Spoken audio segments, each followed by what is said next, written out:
solvade.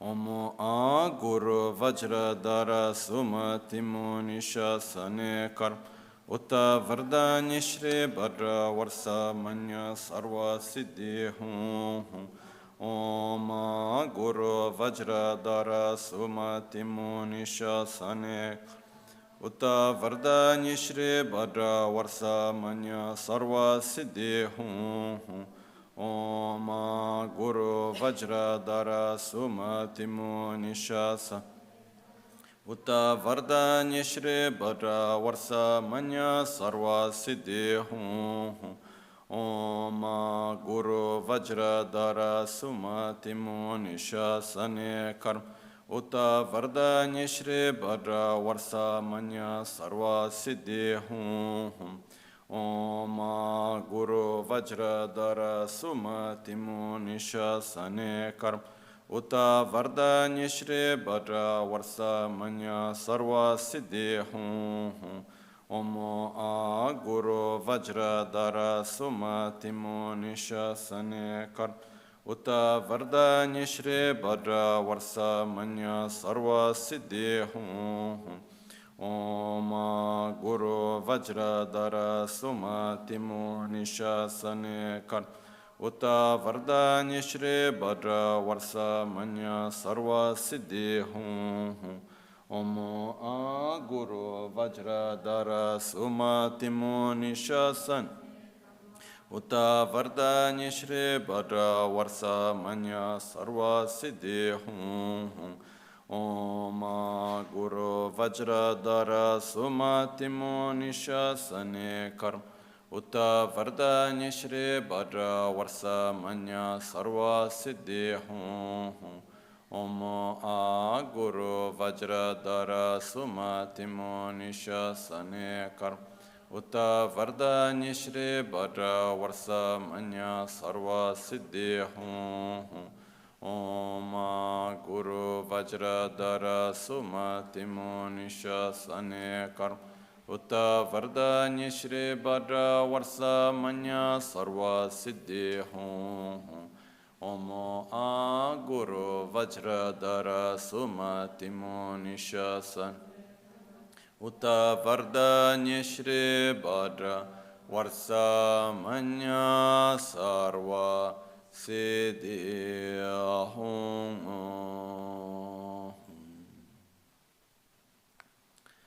Pakyuke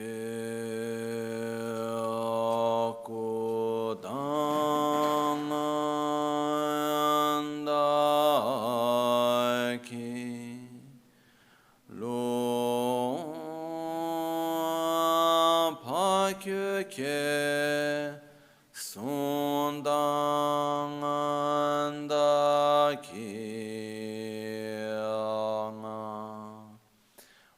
Pakyuke Tudandaki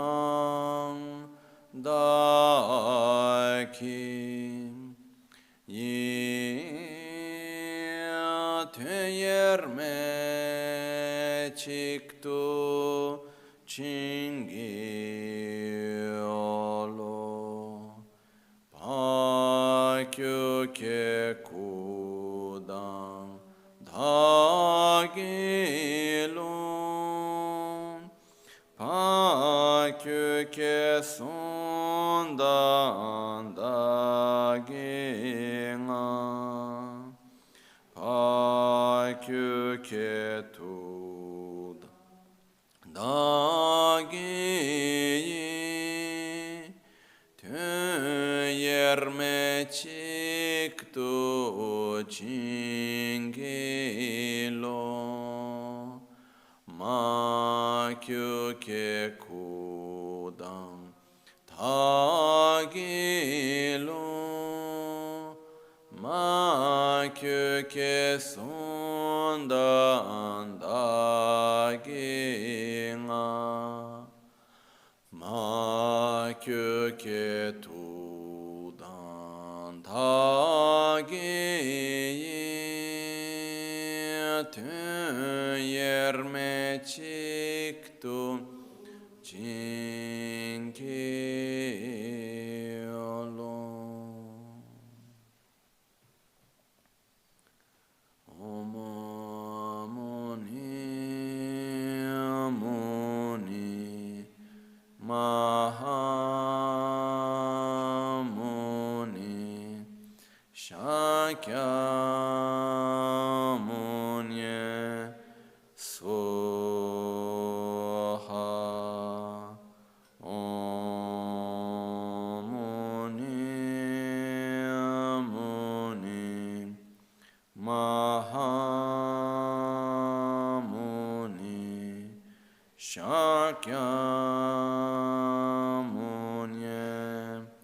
Swaha.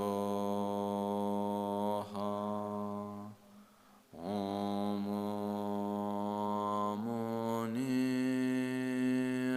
Muni Mahamuni Shakyamuni Swaha.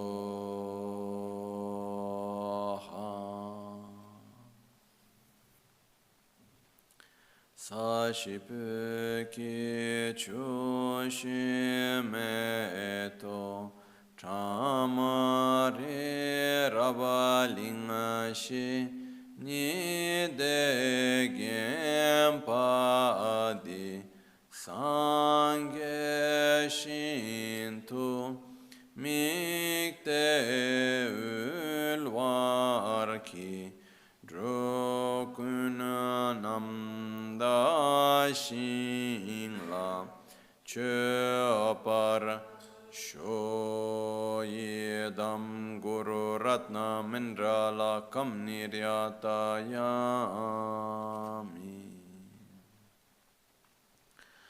Sangye Chodan Soge Chonamla Chancho Pardo Dani Kyapsuchi Dagi Chushe Gibe Sonam Ki Drola Pinchra Sangye Drupare Sho Sangye Chodan Tsoge Chonamla Chancho Pardo Dani Kyapsuchi Dagi Chushe Gibe Sonam Ki Drola Pinchra Sangye Drupare Sho Sangye Chodan Tsoge Chonamla Chancho Pardo Dani Kyapsuchi Dagi Chushe Gibe Sonam Ki Drola Pinchre Sangye Druparashu. In the Buddha, Dharma and Sangha, I take refuge unto enlightenment. Through the practice of generosity and the other perfections, may I attain Buddhahood for the benefit of all sentient beings. Nel Buddha, nel Dharma e nel Sangha prendo rifugio fino all'illuminazione. Con la pratica della generosità e delle altre perfezioni possa io ottenere lo stato di Buddha per il beneficio di tutti gli esseri senzienti. Haye ke dal vidan chin ke drubundan da mi ke namdan rowa kunge dranaman che tsampa tamche ke tu dage che tento.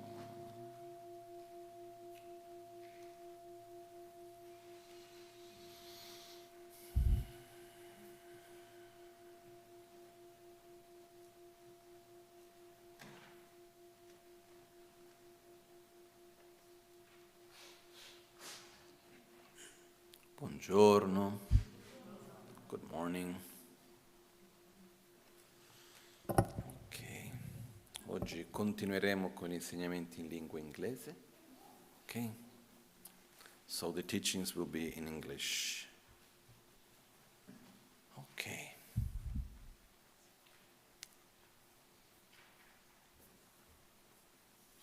Sometimes we have the tendency to see that our practice and the path, it's mostly something interior, which in a way it's true.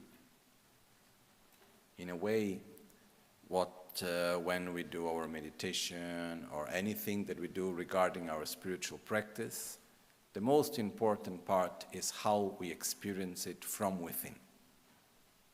This is no doubt from that. But we are made not only of mind, we also have a body. We constantly interact with material things, with matter.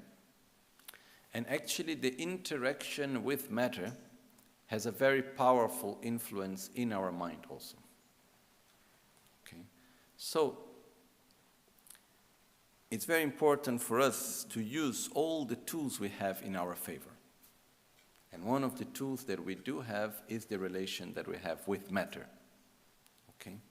So, yesterday we gave one introduction explaining the meaning of the preliminary practices as being fundamentally important, especially because it's through the preliminary practices that we are able to come and be present at the present moment. It's through this that we can generate the correct motivation and connect truly with the right intention, which is basically generating an inner state of love towards oneself, love towards others, which we call bodhicitta, having clearly what do we actually want. This is a very important part. Because there is one of the dangers that can happen is that after some time that we follow a certain tradition or system or religion, we start to do things simply because we need to do them. It's part of the process. And in Tibetan there is a precise name for that, which is called chotrek. And I would not know precisely how to translate it, but the metaphor that is used, the analogy, is that if you imagine one container made of leather, and in Tibet it was very common that people would keep butter in the container of leather. Okay? So what happened is that when you put initially the butter in a new leather container, the leather will absorb all the fat until it becomes completely waterproof. And actually, after some time, it is not able to absorb any more fat. You can put as much butter that you want, it will not absorb anymore. Okay? Similar to that, there is a moment in which we start receiving the teachings and we listen for the first time, we get somehow in love with Dharma, and there is something there, and then we absorb a lot. But after some time, we continue to repeat it, and it doesn't touch our mind anymore. Doesn't touch our heart anymore. When that happens, this is called chotrek, and it's something that we need to avoid in all ways possible. It's very dangerous. Because at one point we think that we are doing a lot, and actually we are not. Oh, I am doing every day my practice, which is wonderful. I am doing this, I'm going to the center, I'm receiving the teachings, I'm doing everything here and there, doing all the retreats and practice. I'm doing a lot. But at some point, for whatever reasons, after some time, we are not accessible anymore. We become some sort of, immune. Not in the right sense, but some sort of immune in the sense that it cannot touch us anymore. Okay? And we shall not allow this to happen. Okay? The example that is being given by Phabongkha Rinpoche in another text, not the one we are following, is in which he says, how should it be when it's not in this state? He says, for example, let's say we have a very strong object of desire. Okay, try to think about something that you really want very much.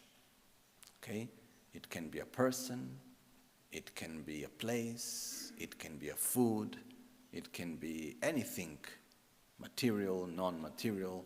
Try to think about very clearly an object of desire that you have. Okay. Now, you know this object of desire very well. Let's say we have a lot of attachment and desire towards a person. We know the person very well. But if someone else comes and starts talking to us about the qualities of the person, there is nothing new for us.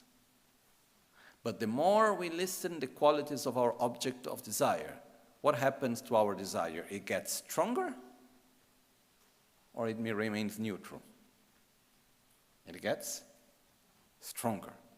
If we are sad about something, and someone comes to us and start talking about the person, what happened, and this and that, our object of sadness, our sadness becomes stronger or not? Yes, even though we already know there is nothing new in what is being said, okay?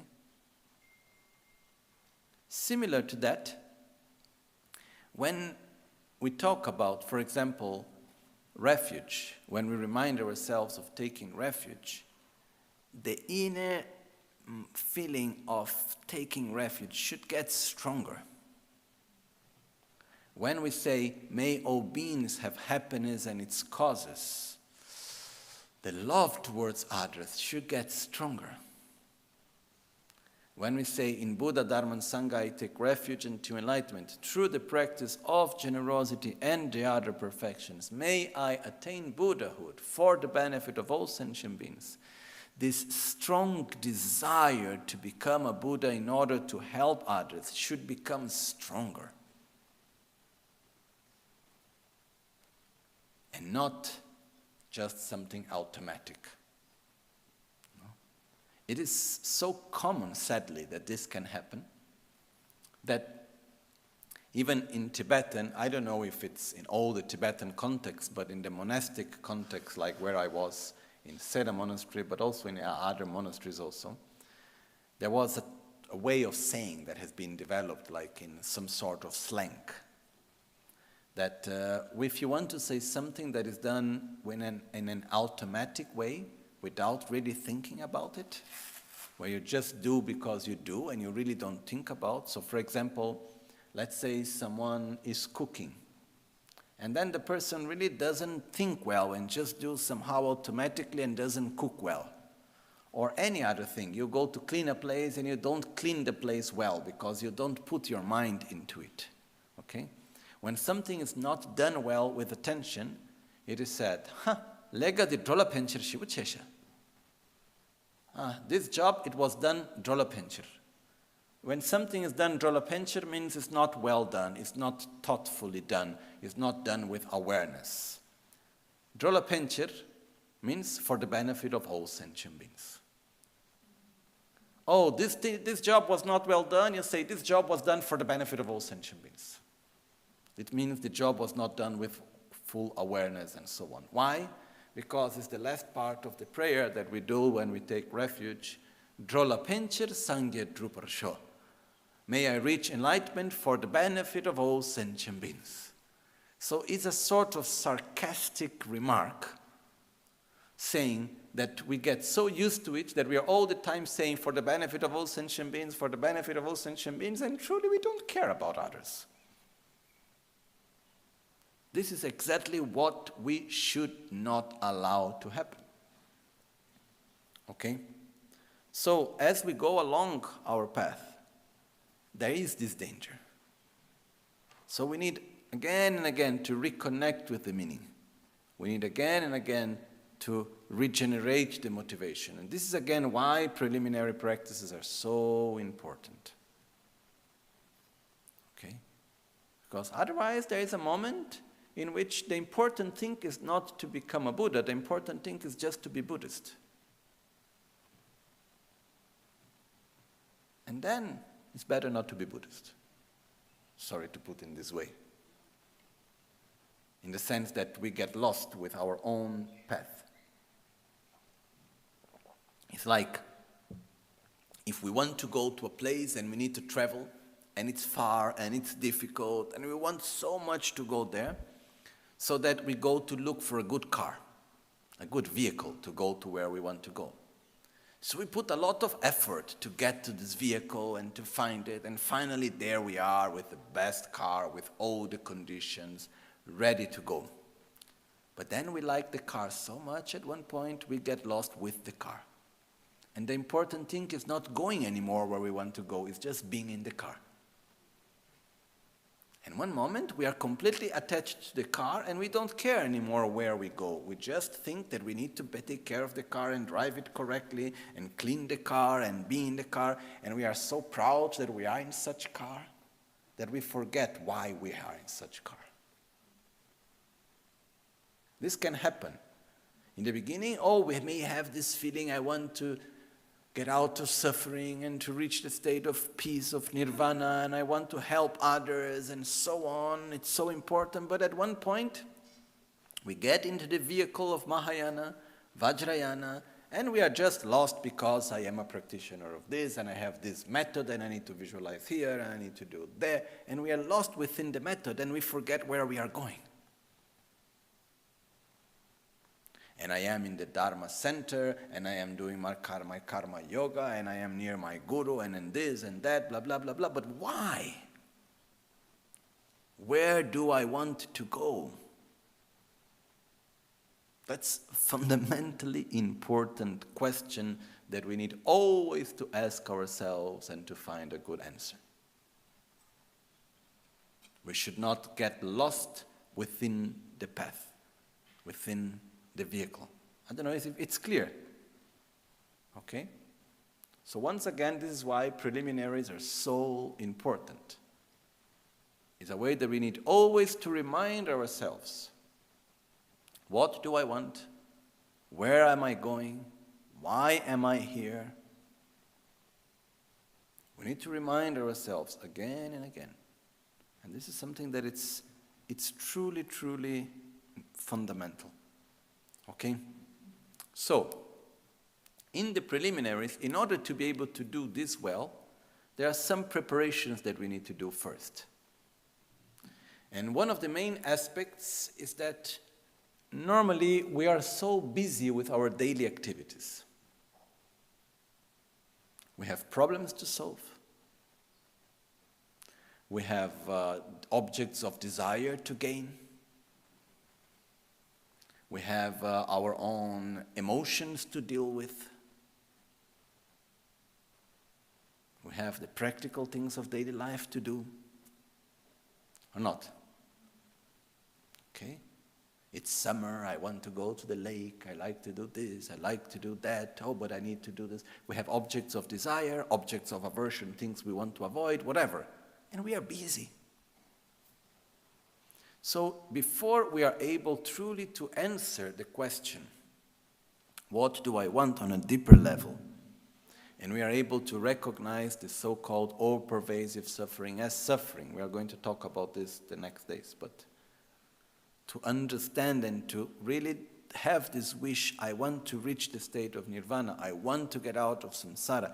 In order for us to be able to connect to it truly, first we need to move from our daily life activities and all the other business and distractions that we have, and we need to allow ourselves to be in the present moment, to be doing what we are doing in our practice. Okay, we need to move from one place to another. And something that helps within that, it's not the only reason, but it's one of the reasons, is preparing the place, as we said yesterday. And so we prepare the altar, we clean the place nicely, and so on. And then the next part is we will display and prepare the offerings. Okay? Which is the second dharma of preparation. This is a very important part, because in the moment that we make the offerings, the whole process of making the offerings, we already start connecting to what we are going to do. It is like if we invite a very important guest to our house, and we want to offer him or her lunch or dinner, we want to offer a nice meal, the process of inviting and offering the lunch or the dinner, offering the meal, starts from when we go to buy in the grocery and we choose what we want to buy. And we choose the right vegetables, hopefully not meat. And we choose what food we like to do, thinking not on our attachments, on what the other one would like. And then we start cooking and preparing and putting our love into it. And actually the lunch itself, when we eat the food, is the short part. No? There is much that preparing the food, it's much, much longer than eating, or not? Okay, it depends how you cook. When I used to cook in India every day for myself, there's a moment in which I would do everything in 20 minutes. No? But normally when we prepare a lunch, a special lunch for someone, we take a long time to prepare and to go to buy the groceries and do all of that. But when we are starting to buy the things and to prepare the food and to clean and to prepare the vegetables and to make the table beautiful and everything else, we are already connecting with our guest. Or not? It's a process that starts before. It's not the moment that our guest is eating. It starts much before, and we already start connecting with the guest, and we start opening our mind to that moment. We are putting our energy into that. Okay? So, when there is an important event, the preparation, it's very important because it's a moment in which we start gradually to go into it, and we start to prepare ourselves for it. Okay? Similar to that, before we actually make the actual offerings, there is a moment in preparing the offerings. And it is actually even more important than the moment of actually making the actual offerings. Okay? So, originally, there are different ways how we can make offerings, but the most common way and the most, praised way of making offerings is offering water. And for example, there was in Sera Monastery, in Tibet, there was behind the monastery, there was a very pure water source, which was more or less like 1 hour walking. And there were different practitioners that they would wake up early in the morning, a bit before sunrise. They would make 1 hour walk to go to pick up the water, come back, 1 hour walk, and use that water to make the offerings. Every day. They will make every day go to pick up the water, come back, before they sit to do their own meditation. Okay? So, it is a whole process in which we start connecting with the practice. And there is something that sometimes, from my point of view, it's a bit of a mistake that can happen. Especially when we are in places like here in the center or in other occasions, in which we think that the important thing is that the offerings are done. Who made them doesn't matter. What we need to understand somehow is that the important part is not having the offerings done, is making the offerings. Okay? It's like, there is a story which Phabongkha Rinpoche tells in the book of the Liberation in the Palm of Your Hand, in which there was one meditator. His name was Ben Kungel. Ben Kungel, he was very direct. Also in his own practice and his own way, he was extremely direct. Originally, before going to the monastery and following the Dharma, before that he was the head of an organized crime gang in the area of Kham. It's an area where there is even the saying, a man that doesn't know how to kill another man is not a real man. It's like the Wild West of Tibet somehow, okay? In the southern east part of Tibet. Anyhow, Ben Kungel came from this background, and one moment he decided that this was a wrong way of living, and he changed completely. But he still had his character and his direct way. And there are many stories about Ben Kungel which are very nice. But one of these, he was making a retreat in a sort of a small mountain hut, half cave, half hut. In Tibet, there used to be many times when there was like a cave, and they would continue the cave outside and put a wall with a door and a window in front of the cave. So it's half cave, half hut. And he was in this place, and he was making his retreat there. And every day he would make water offerings. And one day he knew that day his sponsor was coming. The person that was offering his food and was taking care of his needs during the period of retreat. Because one of his gurus said to one of his disciples, oh, look, Ben Kungen is making a retreat, it's good for you to offer and take care of him. So every one and then, which means that like every 3 months or something like that, they would go up and bring him tsampa, which is the toasted barley wheat, and so on, bring him food and butter, whatever he needed, and so on. So Ben Kungyal, every morning he used to make water offerings. And then this morning he knew it was the day that his sponsor was coming, so he made the offerings more beautiful than normally.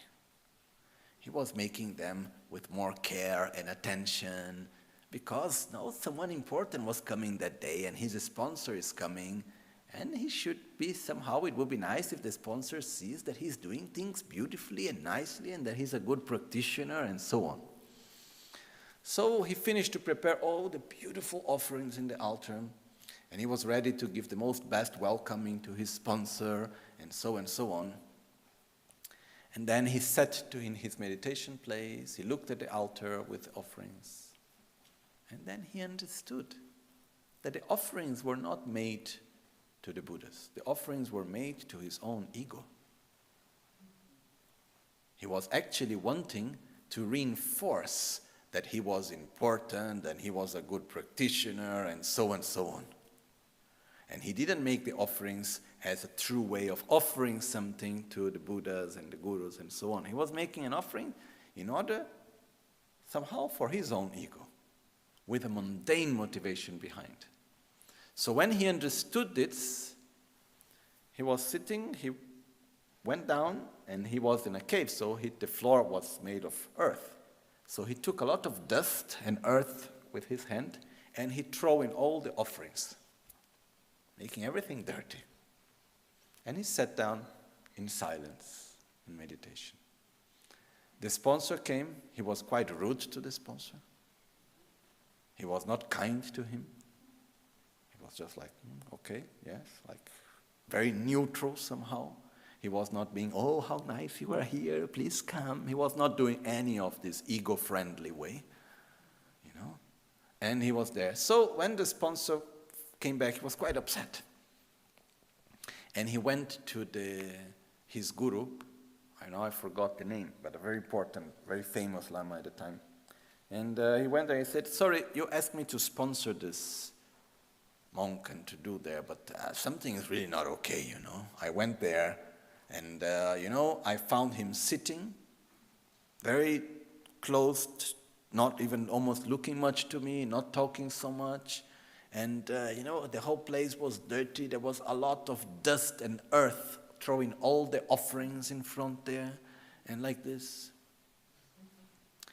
And then his guru, he put his palms together and he said, oh, today Ben Kungyal has made the best offerings in the whole of Tibet.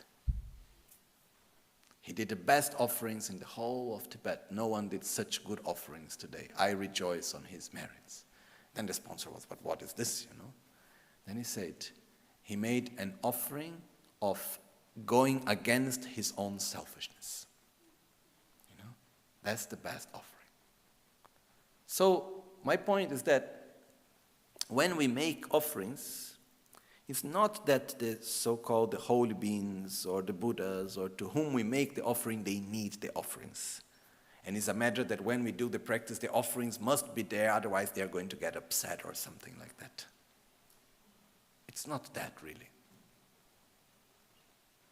There is a part which somehow becomes some sort of ceremonial, you can say like this in English, in which, okay, to do this, you need to have such number of offerings and so on.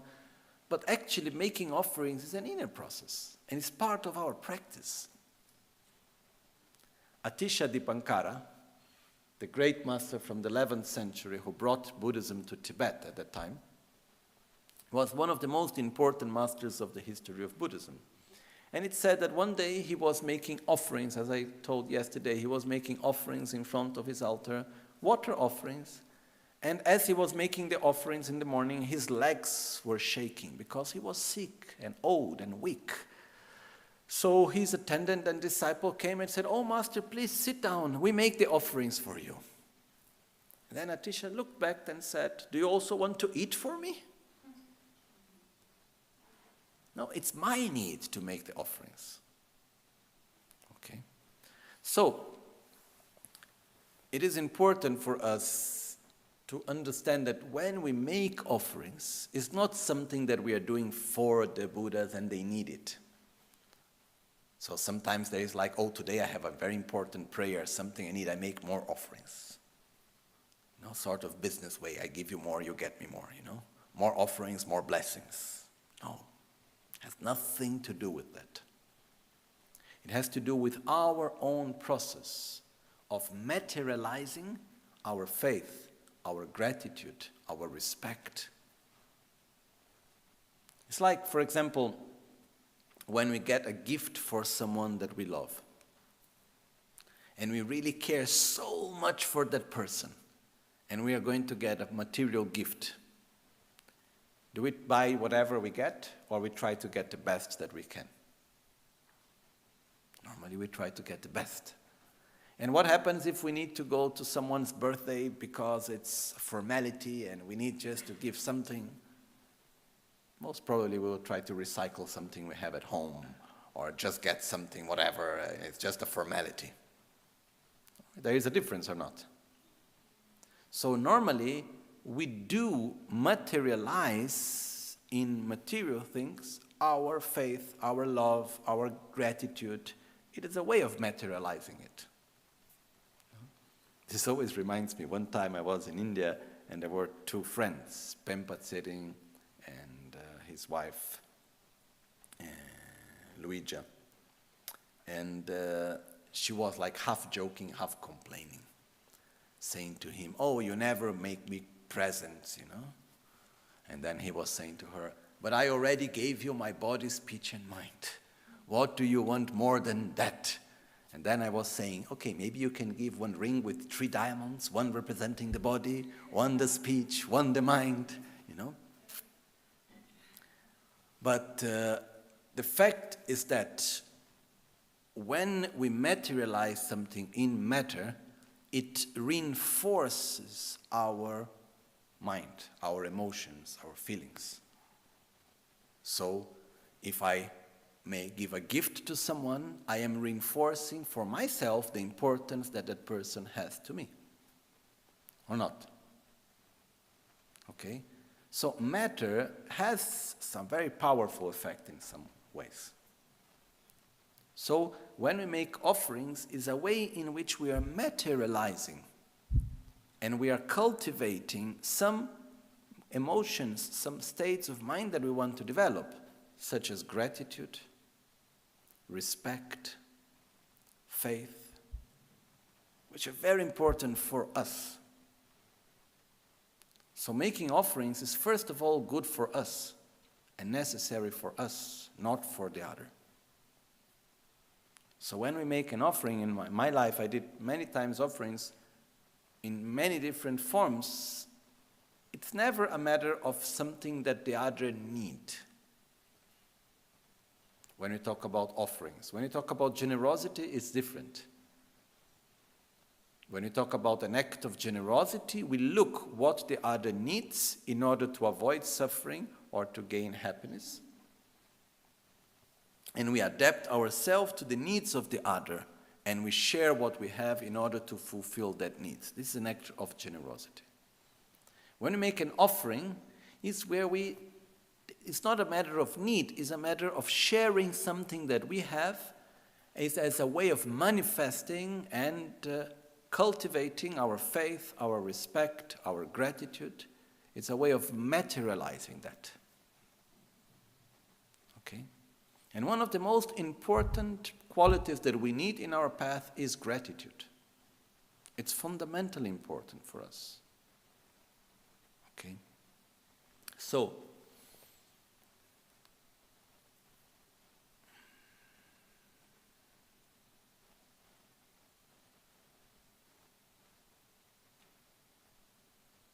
it's like if I make a whole beautiful lunch and I put a lot of effort on it.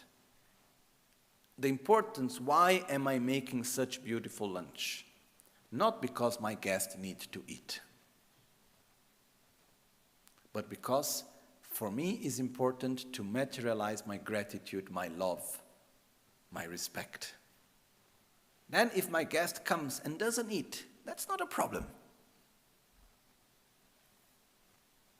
Okay? It's a different case when we talk about generosity. Generosity is I cook not because I want to manifest my gratitude and so on, but I cook because the other needs. So if I cook and the other doesn't eat, it means I didn't cook the right thing. I didn't understand the need of the other. No? This reminds me when the Second World War ended. There were millions of people in total hunger. And there was a big problem, which was like, it lasted for a very long time, more than a year and a half. That all the people that were in this total state of famine, what was the first thing that people that were there to help them did? Gave them food, right? If you see someone that is in total famine, what's the first thing that you do? You give them food. But the problem was that these people, they were in such state of famine that they were not able to digest any of the food that was given, and they would always die because of the food that was given to them. So instead of the food helping, it was harming. And it took more than a year and a half to discover what type of food was possible for them to digest and nourish. So this means that when it's an act of generosity, we need to adapt to the needs of the other. So the important thing is not to give, the important thing is to help. So when I am in an act of generosity, I need to see the need of the other. And I need to adapt myself to the need of the other. When I am making an offering, there is no matter of need. It's a matter of materializing my faith, my love, my gratitude, and so on. If the other one doesn't eat the food that I did, that's okay. Because I am not cooking for him or her to eat. I'm cooking to manifest my love and everything else. Okay? So, and another thing, I am not cooking for the other to see how much I love. I'm cooking for myself to materialize and to cultivate within myself the gratitude, the love, and so on. It's clear the difference. Because if I make the whole lunch in order for you to see how much I love you, this is one thing. I'm trying to convince you. But instead, if I'm making this beautiful lunch because I just want to manifest and to cultivate my love, and this is something I am doing, it doesn't matter if you see, if you don't see, if you accept, if you don't accept, if you eat, if you don't eat. Sure, I feel better and I prefer if you enjoy and if you accept and if you recognize, sure, my ego will be more happy, no doubt.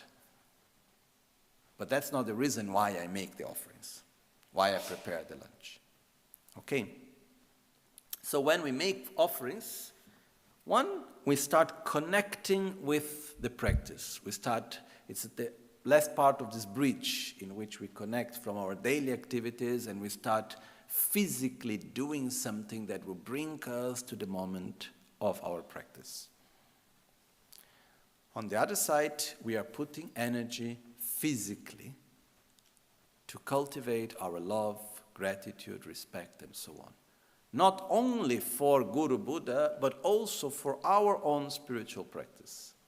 It means I give importance, I give value to what I'm doing. I'm putting energy here. Okay? And which also means I trust my own capability. I can follow this path. So it's also a symbol of respect and trust in one's own self. Okay. So if I make an offering to the guide that would show me the path, it's because I trust that I can walk that path. Okay. So, even when we look, for example, here, when we do, there very often have the fortune to have the different lamas and geshes and monks here doing many practices and pujas and so on. Like tomorrow, there will be one important day with puja. And it takes not the same amount of time, but it takes at least half the time of the puja to prepare the offerings. You know? So if any one of you have the opportunity to see there very often our monk Tenzing and Geshe-la and others, they are there taking long time preparing all the offerings in many details and making, and this is already part of the practice. Okay, so the most common way of making offerings is with water. Water has many qualities. One of the reasons why we make offerings with water is because we should not offer something to which we are very attached. We should not make the offering and then, there I am, oh, this beautiful flower I am offering, but I like it so much. Actually, I want it for myself, but I also offer to you. It should not have strings attached to it, and we should not be like, oh, I don't want to give on the side of our mind. Yes, I give, but actually, When we make an offering, it should be, we are happy and joyful to give. There shouldn't be somewhere some attachment that, oh, what I'm losing, So, water is very common. It's something that hopefully will continue always like this, easily accessible, but at the same time very pure. Water is what gives us life. It's what keeps us alive. It has so many special qualities. So, when we make the water offerings, there is one meaning, which is we have no attachment to it. On the other side is something very pure and very precious. Actually, water is more precious than gold and diamonds and everything else. Okay, but at the same time, it's something that we don't have so much attachment. Imagine what would happen if every day, okay, we need to offer gold. Okay, oh, but it's too much, and then what I do, then there is little bit the mind there halfway worried about. So we offer completely free of any attachment. When we offer water, there is the part of preparing the water and then making the offerings. Okay? So, let's see. First thing which we need is to prepare the containers and the water. So the water, there is two ways how we can make it. One way is in which, I will show to you. One way is in which the water itself, we just take clean water. Okay, try to have a good, pure water. And just offer the water naturally. The other way is, which is very commonly done, is we add a little bit of saffron to the water. Saffron, it makes the water like nice little yellow, but actually saffron is also one substance that symbolizes purity. And it's one of the ways that normally when we do, it's also nice for drinking actually, but when we put water, it's commonly that we can put saffron. So one of the ways of doing is that we can make like a small container with little bit water and we put saffron so it becomes quite strong. And then when we are ready to make our offerings, we put little bit of that saffron water inside. So we always have little bit of water with saffron. Otherwise, we need to make a container like this one or any sort of container. And then we put little saffron inside and we leave there for some time so that the whole water becomes yellow. Okay? It doesn't need to be with saffron, but it's a plus. It's something that is nice to do if you have the possibility. One advice which is important for me is that if you do offerings at your home, try to have a set for offerings that is used only for that. So you have the container in which you put the water to make the offerings, which you don't use for other things, you only use to make water offerings. You can look for something beautiful, made of any material that you like. And then you have the water offering bowls, which also, they can be actually of any shape. There is not a precise shape, but what happened is that because this is such a common practice in India and Tibet, it became that in India you can find traditional, like this shape of bowls became the common form of making. And you can find them in all sorts of materials, that you can find them in copper, in silver, in gold, in steel, in any form materials, okay? And it's nice if you can have your own set of offering bowls. You can, and you should get them in the best of your possibilities. Truly, it doesn't matter if they are of plastic or of gold. What makes the difference is that we offer the best that we can offer. Okay? And in the text, Phabongkha Rinpoche says, a blind person cannot fool a person that can see with open eyes. It's similar to that. We cannot make the offerings and try somehow to fool, okay, no, yeah, I make this, but I could get more, but okay, I do in this way. We should make truly the best that we can offer. So it's a moment in which we say, okay, I want to give value and importance. I want to materialize the value of my practice, the importance and love that I have for my Guru and for the Buddhas and the Dharma and the Sangha. So what I do, I make the best. I get beautiful offering bowls.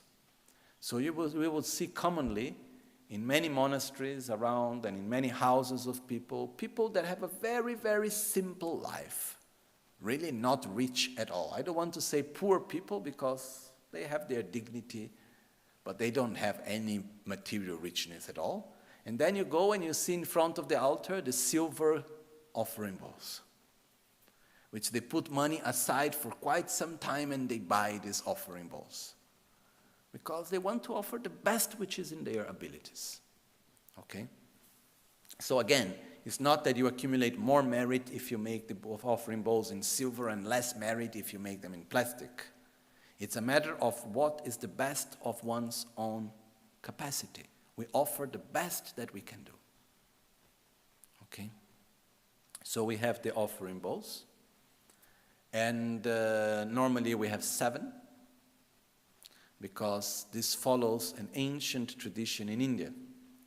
We could even offer only 1, but normally the minimum is 7, okay? And then from 7 we can go on up to 100 or thousands, and we can make as many as we like. But originally in India, whenever someone would come as a guest, for example, in a royal palace, in India we remember that there were all the many Maharajas and Maharanis, the kings and the queens of the different small kingdoms and so on. So whenever a guest would come, the first thing that you would do when the guest come, you would offer water for drinking. Second, you would offer water to wash the feet. So you go there, someone would come and help to wash the feet. People would walk barefoot and so on, so they would wash the feet. After that, they will receive flowers. In India, I think many of you have seen that when someone go in India, they are very traditionally, there is this thing of offering a flower garland and so on. So then there will be the offerings of flowers. Then after that, incense. After receiving the incense, people will receive, there will be perfume in the chest. After receiving perfume, then there was giving food, and after food, music. Okay? So these are the 7. We have argam, water for drinking.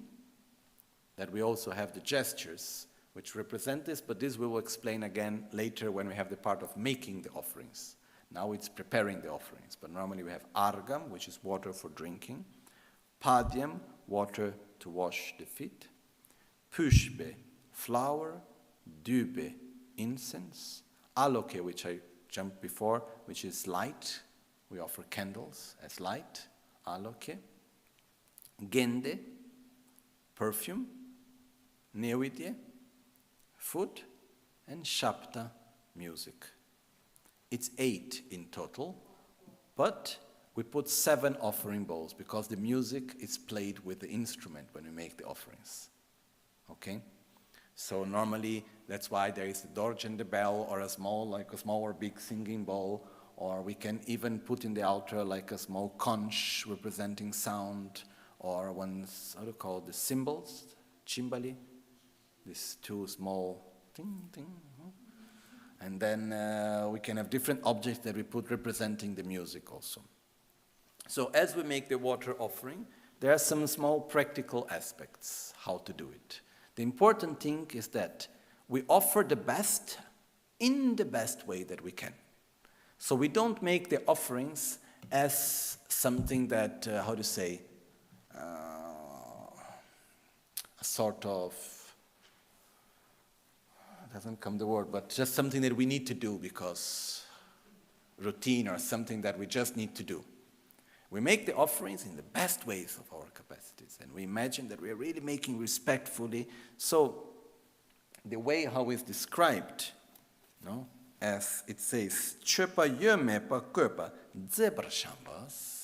we should make offerings that the substance of the offerings are done with a pure intention and are gained in a correct way. We should not offer what we stole, something that we steal from someone and then we offer. That's not okay. Which means we should not offer what is not ours, what we do not own. We should not offer something that in order to gain that, we created suffering in others. Okay. We should not, this means, for example, if we have a mean of livelihood which generates suffering on others, then we should avoid. This is not the correct means of livelihood. So we should be careful, like the way of the substance that we get, we should get the substance of offering in a correct, virtuous way. So we should not offer what is not ours, we should not offer what is harming others in order to have it, and so on. Okay? This is quite clear, no? And for like monastic ways, it's even more complex. Because there is we should not offer something that was gained in an unvirtuous way. For example, one of the incorrect ways of gaining anything material is you go to someone and you say, oh, I'm really needing some water. Do you know where I can find some? But actually we are expecting the person to give it to us. That's an incorrect way. Okay? Or if we go to someone and we start talking about the benefits of generosity and how good it is to make gifts and to make offerings, and I am in need, oh look what an opportunity you have here, you can make an offering to me, is again a wrong way. Okay? So any offerings that we do, we should gain the object of offering the substance in a correct, virtuous way. But for most of us basically we should offer something that is ours, that is, we are not offering something that is from someone else, okay? Something that is available to be offered, first of all. That's why water is also a good thing to offer. Then the way how we make the offerings and display the offerings should be done in a beautiful way, should be done beautifully. Zebra Shamba means the offerings should be displayed beautifully. So we make the best of our capacity to make it look beautiful in the best way, okay? So I will show you now the common way of doing, and then we have prepared also after more offering bowls and the water, so afterwards I'd like to invite everyone also to make your own experience a few times to make the offerings, so you can a little bit train into it, which is also good, okay? So first thing, normally what we do is we hold the offering bowls one inside of the other, okay, on one hand, normally on the left, and then we will fill them up, not completely full, with the other hand, because we don't put the offering bowls on the altar empty. We always put with little bit water inside. So we take and then we pour from one to the other, and we leave little bit inside the first one, and we display from right to left mostly, depending on the practice that we will do. Sometimes it's from left to right, okay? And sometimes we have both, from right to left and from left to right. But we start with the most common way, which is we offer from left to right, okay? So first then we put the first one, and then we just repeat. When we place the second one, we should always place it keeping an equal distance between each one. The distance is said to be similar to the distance of 1 grain of rice. okay, which is like, I don't know, 4 millimeters, more or less, okay? But you do, it's not like, okay, you need 5 millimeters is wrong, okay? Or 3 is wrong. But normally we try to place them with a constant distance, okay? It's said that if they are too near, it's not good. If it's too far, it's not good. So we place them, and we don't place them crooked. We place them in a straight line, beautifully, which means we place them with attention, with care. Then we go to the next one.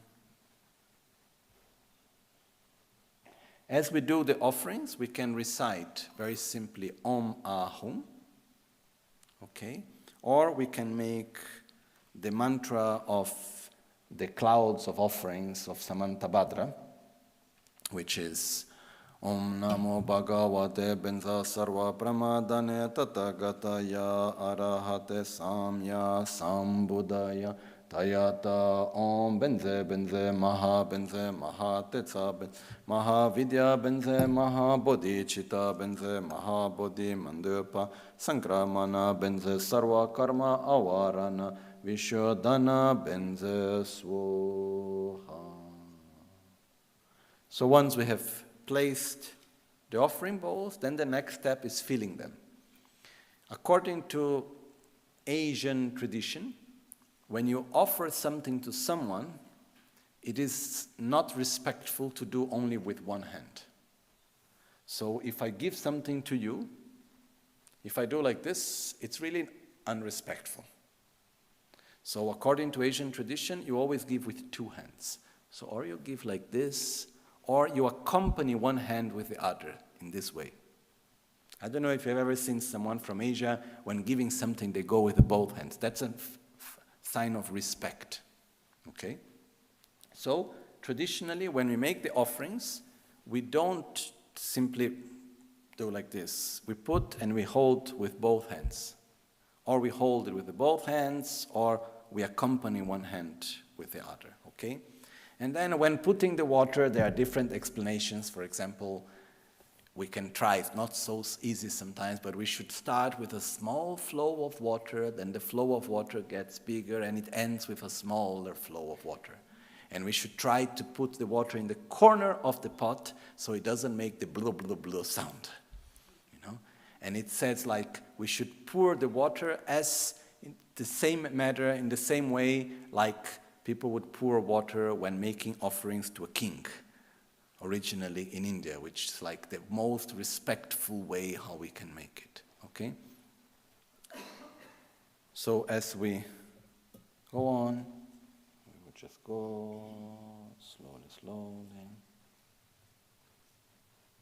And we should make in a way in which the water offering bowls are not too full. They should not overflow. Okay, this is very unauspicious. And they should not remain little empty also. We should fill them nicely. Okay, it's similar, I don't know how do you say English, like etiquette, like also when you pour water for someone in our Western culture. Is that ways of to do it in a respectful way or not? If you put and the glass is almost empty, it's not good. If you make it too full that the person is very difficult to take it, it's also not correct. Similar to that, we make in a way that the water bowls are not empty, but also are not too full. So we're almost to the tip, but not completely full. Okay? So basically, as we do Om Namo Bhagavate Benza Sarva Pramadane Tathagataya Arahate Samya Sambuddhaya Tayata Om Benze Benze Ma Tetsa Benze Ma Vidya Benze Ma Bodhicitta Benze Maha Bodhi Mandupa Sankramana Benze Sarva Karma Avaran Vishodhana Benze Svoha Omo Ahum Omo Ahum Omo Ahum Omo Ahum Omo Ahum Omo Ahum. Okay. In this way, we display the water offering bowls. Actually, it's something very simple and it doesn't take that much time. So it's something that, it's one of the most common practices that is done in Tibet for centuries and later in India and before in India also. And it's a very personal practice that like almost everyone is doing. And traditionally you do it in the morning, and then by the end of the day you always take it out. Okay? And when you take it out, it's like as you take it towards yourself, I show now, which is a way of receiving the blessings. Okay? So you don't make the offerings there and then you forget there and you leave it there for 1 week, and then when you see it's half empty and then, okay, now I need to take it off.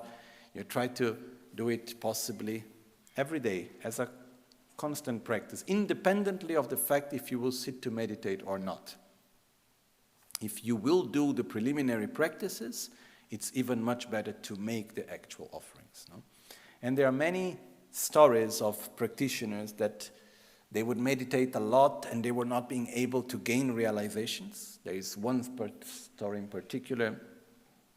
Then he went to one of his gurus and he said, oh, you need to make offerings.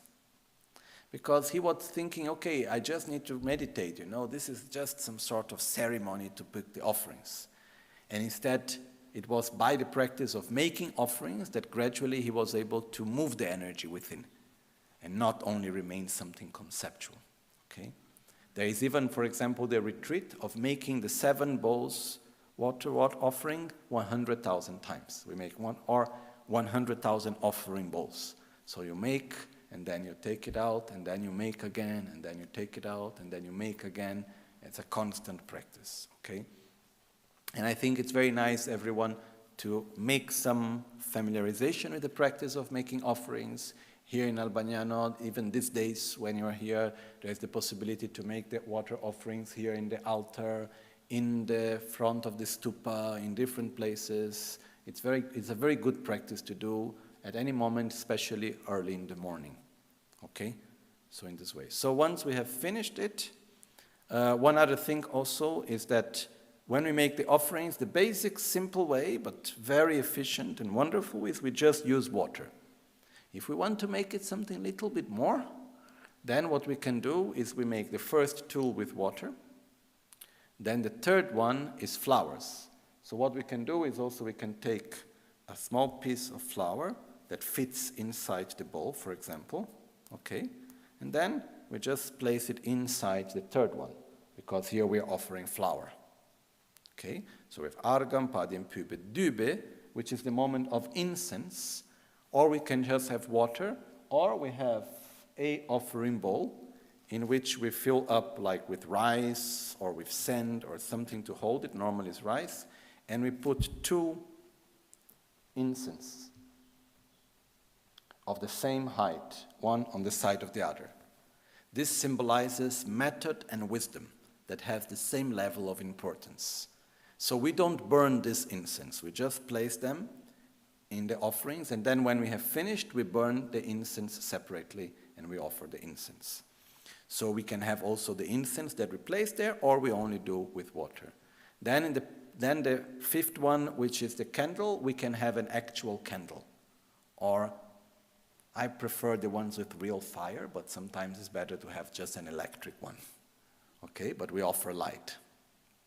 Then in the part of perfume, what you can also do is you can have a small like essential oil, and then you go on the water and you drip 1-2 drops of this perfume, like an essential oil, in the water. And then the one for food, you can put a biscuit, you can put fruit, or any type of food also. Okay? So there are the 2 ways of making the offerings. One way is in which you choose only water. The other way is in which you put actual flowers, incense, actual light, actual perfume, and also the same for the food. No, when you do like this, instead of the water you put, so like instead of having the water, we have the incense. Instead of having here water, you have a candle, and so on. Okay? So this is the other way of how to make the offerings also. And, okay. So once we have finished, by the end of the day, then we need to take them out.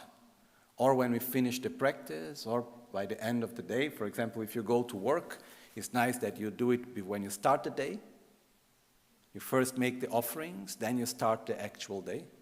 So wake up, wash, then before you sit down to make your first prayers and generate the motivation for the day, you make the offerings in front of the altar. Okay?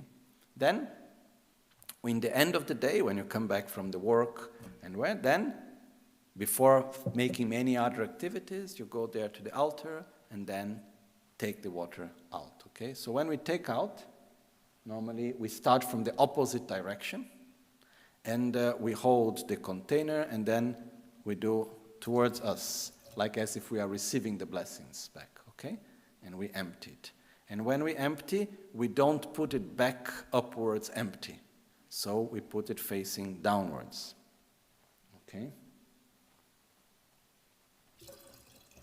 And in this moment, we can also make prayers like dedications, but mainly the intention is as if we are receiving the blessings. Then we can put the pots in this way, for example. Okay. And if you place the incense as we have done here, normally you are not changing it every day. Normally you can change the whole thing once a week or from time to time. You don't need to change every day, all the rice and the incense and so on. You can leave it there for some time, even for a month or something like that also, okay?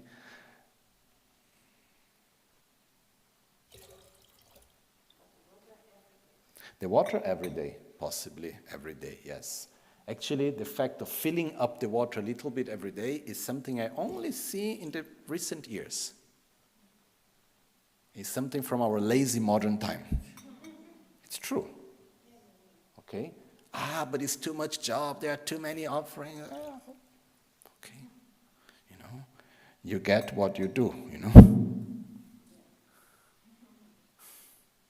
So basically, but it's something I only saw in recent times, this thing. We put all the offerings, then every day you put a little bit more. Technically speaking, it's possible.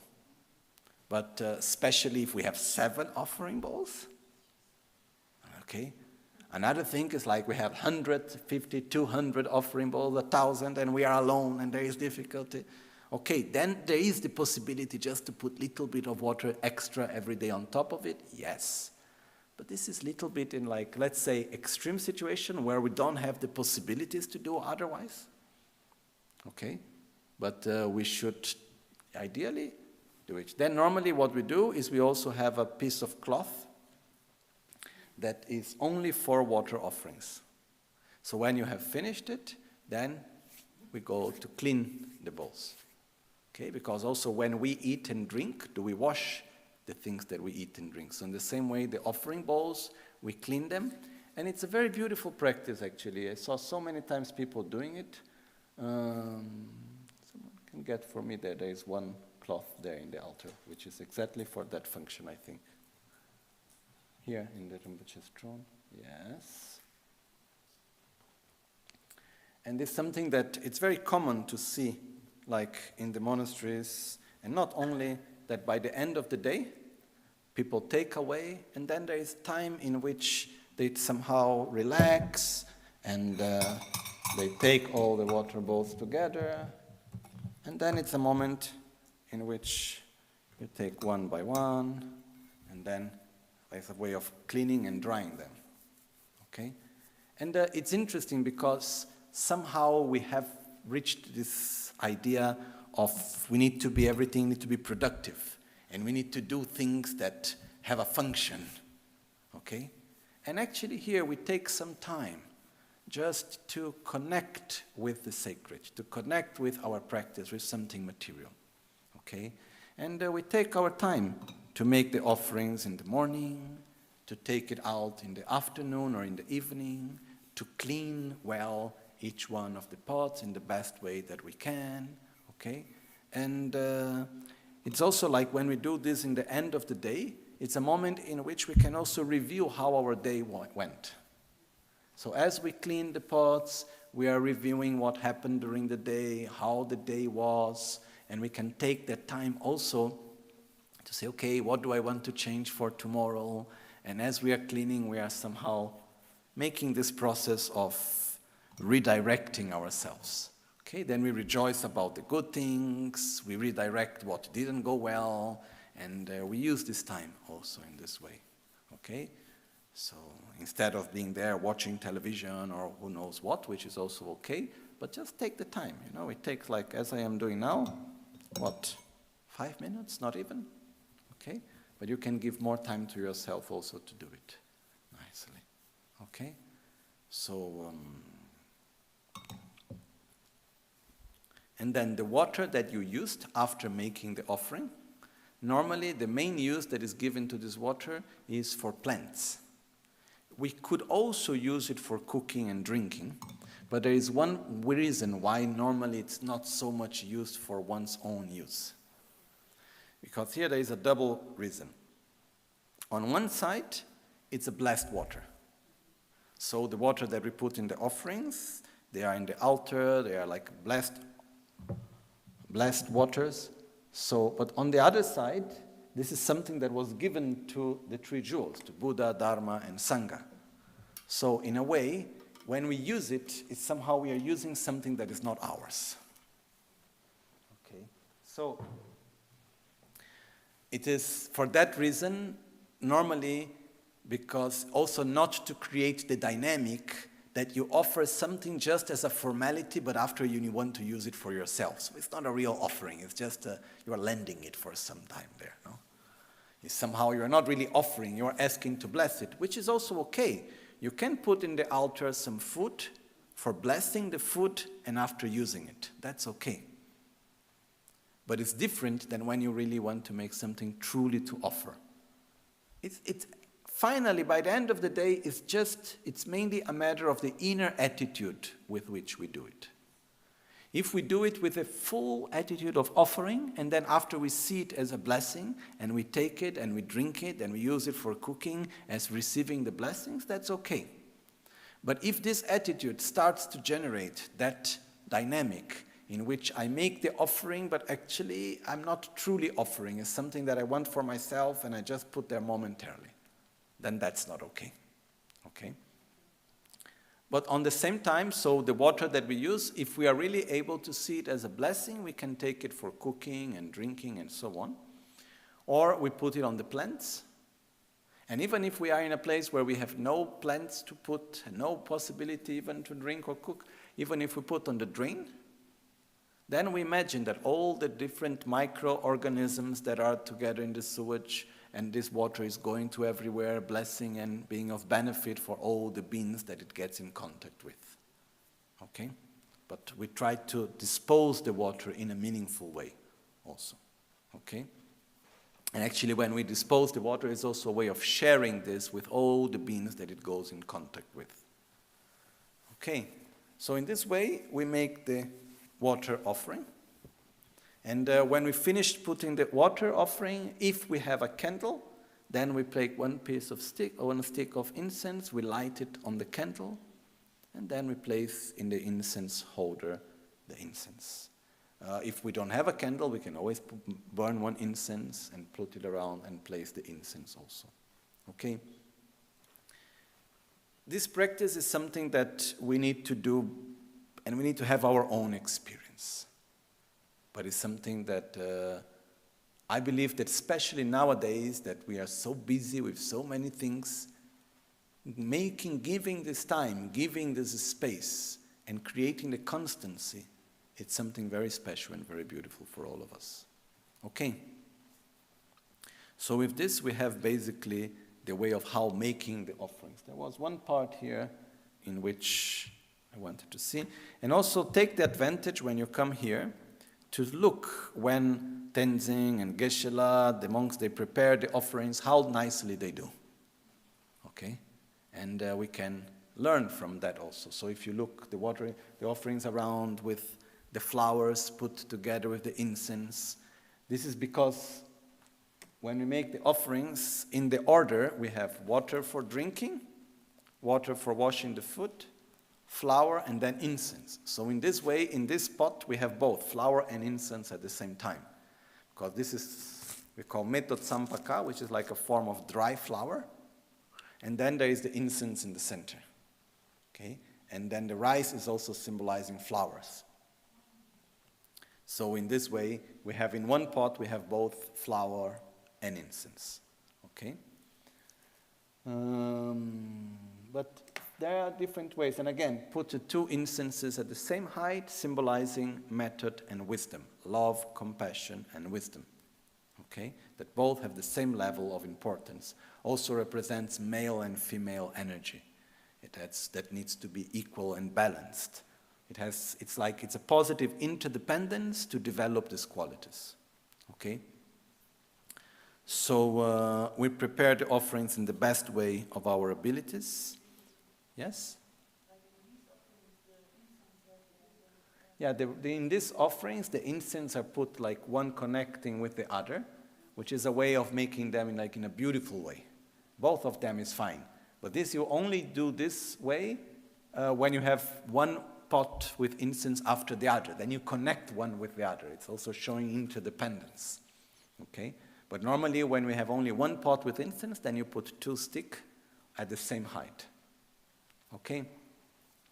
Then there are some aspects which we don't need to be so much worried about, but it's important to think about also, which it says, when you make the water offerings and you don't care and the water overflows out, this creates a sort of interdependence for us to have a low morality, for us not to keep our own commitments.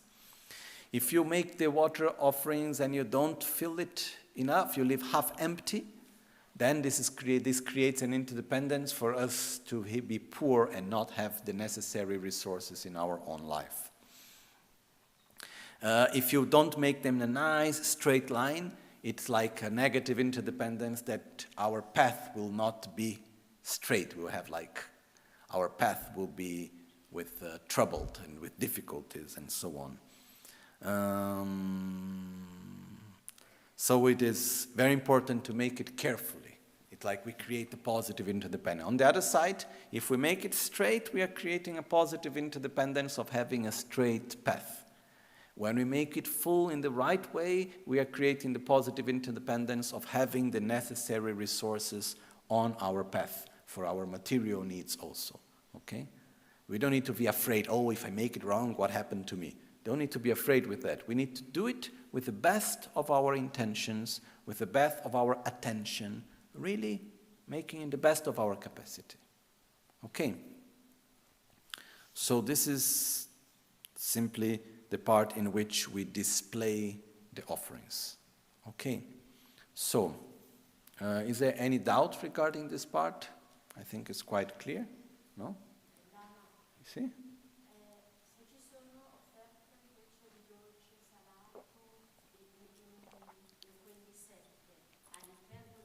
Sì. Mm-hmm. Sì. Mm-hmm. When you make offerings of food, okay, which can be sweet, which can be fruit, it can be anything. When you offer something, then after this, again, you can eat it as a form of blessing. And you just need to be careful on the same way as before, not to place it there just with attachment. When I'm going to eat, let's wait at the end of the day. Then I have an excuse to eat chocolate, which I cannot eat because it's blessed, So it's a matter of us. If we take it as a blessing, then we can eat, we can share with others, we can give it to others, it's better not to throw. We find ways how to make it in a way that we don't need to throw it away. Okay? Sì.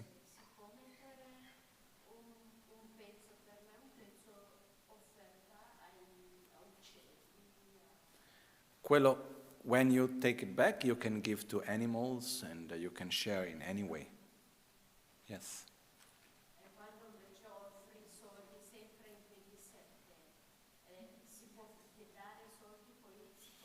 Normalmente no. Normally there is not a tradition of putting money in the offerings. This is something that it's not. There are people that do it, but you would never. There is no any description in any of the teachings and anywhere about making such forms of offerings. Sì.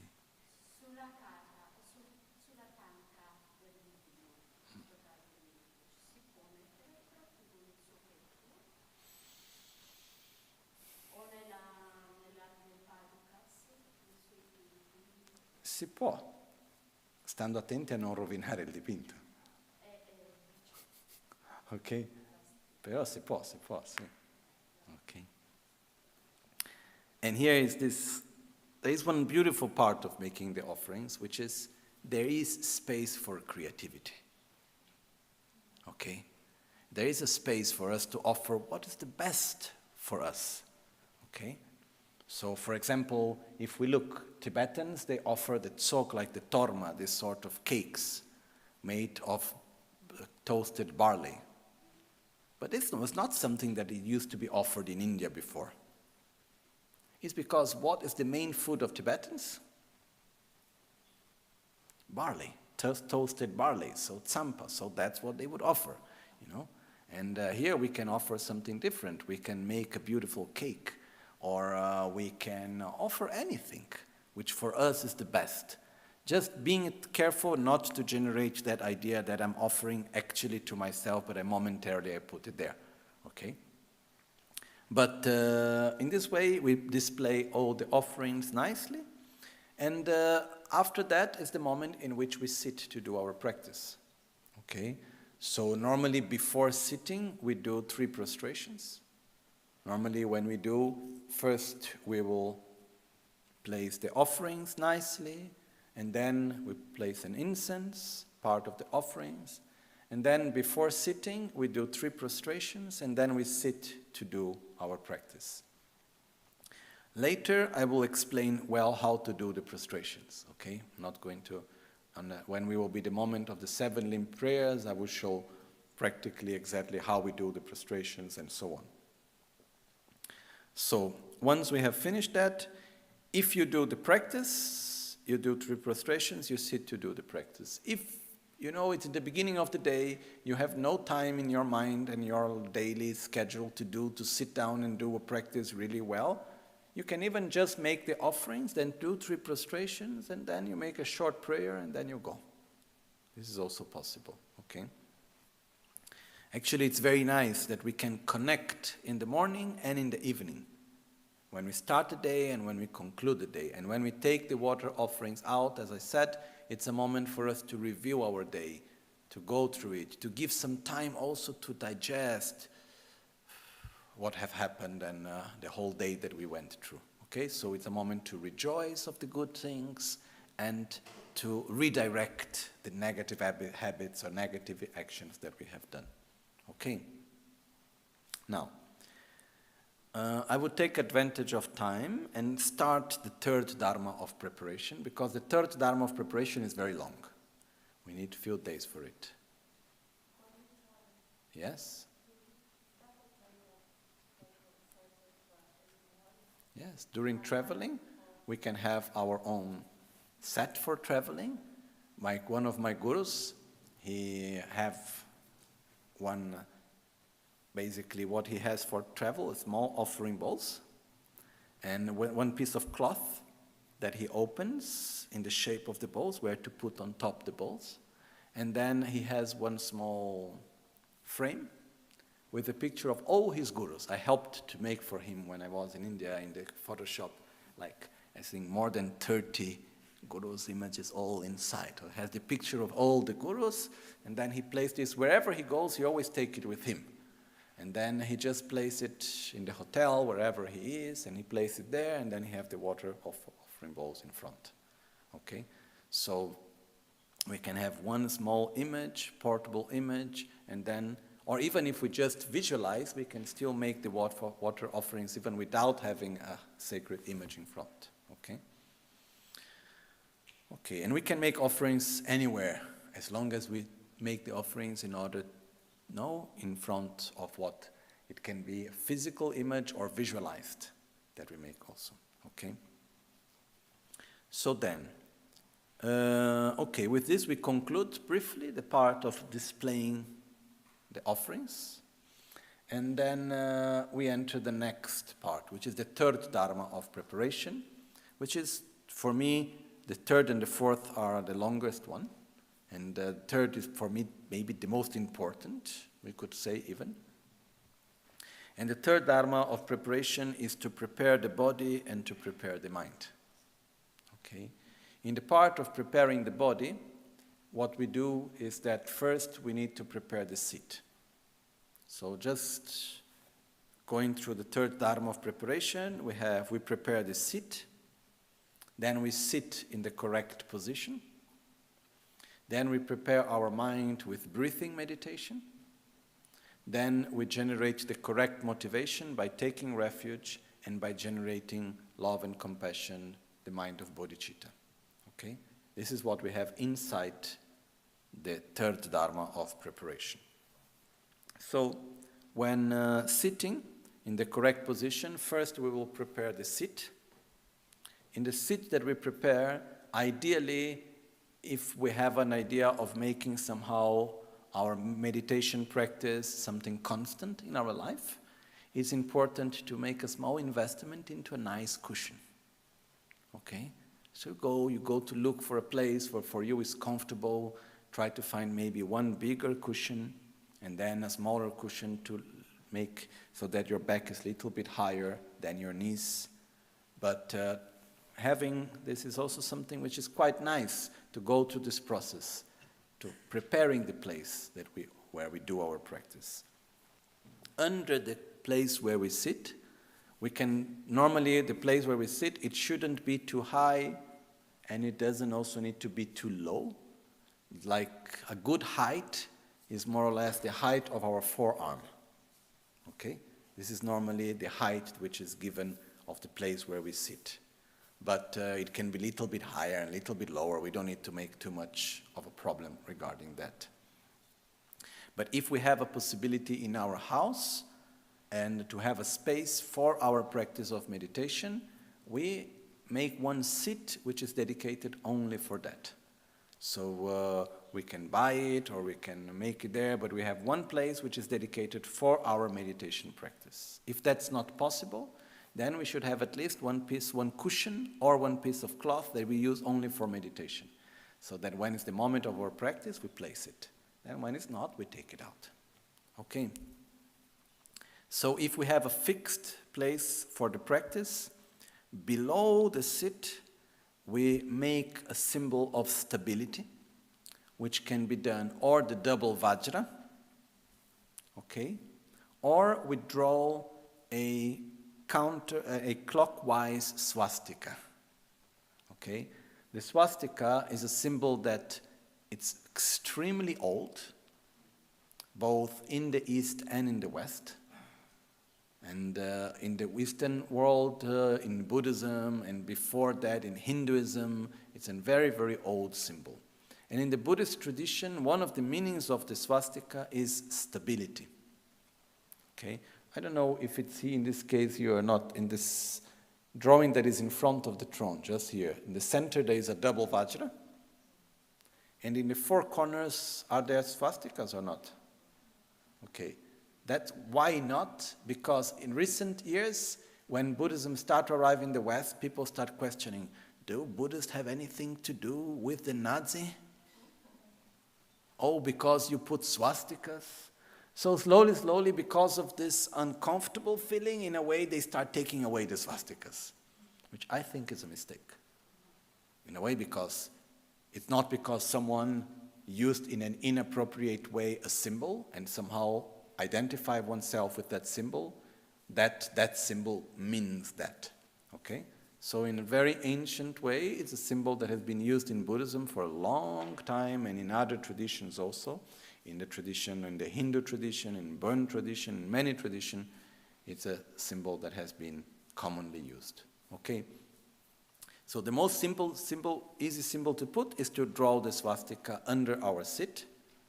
If that's difficult, because our mind still has some sort of connection, negative connection with this symbol, which can happen, then we can make also a double vajra. Okay, both of them are fine. But it's symbolizing stability. Because when we sit to meditate, stability is very important. Our mind to be stable, our body to be stable there. So we first draw this symbol. Normally it is drawn with white powder, like, how do you say in English, chalk. We can make it with chalk or with rice. And we put the rice and we make the symbol under our seat. Okay, normally it's white in color. Nowadays some people also print it and use it a printing version under. But we can draw it, or we can make it with chalk or with rice even. Then on top of that we put 2 different types of grasses. One is called Tsaturwa, the other one is called Tsakusha in Tibetan. Turwa and Kusha grass. The Turwa basically is one grass that we can find around here. When we make fire pujas, we offer it. It's a grass that it grows in the places that are a little bit more dry. And as it grows on the ground, it doesn't go high. There are many knots in it. Okay? It's like it grows a little bit, then it's like if there is a knot, and then it continues to grow again, and so on. And this is a symbol of long life. And the Kusha grass, which is this one here, this is the peacock feather, but the one in the center is what is used in India to make brooms, okay? Which is traditionally in the Hindu tradition, originally in India, when a Brahman, someone from the Brahmin caste, and they have very strong ideas of being very clean. So when they would do something that was unclean, not energetically unclean, not physically, but energetically maybe, then, mostly energetically, then they would need to go to sleep for one night in a field of this grass, because it has this capacity of cleaning energy, energetically cleaning. And it's very interesting because this type of grass, the Kusha grass, which traditionally has this capacity to clean energetically, it's also used in India as a broom to clean around, okay? So this doesn't grow here, so normally we buy brooms in Nepal or in India, and then we open them and we use this grass. So normally a small piece of this grass is also put under the seat, okay, with the tip looking, basically we fold it and we have it looking inside with the root of it towards the back.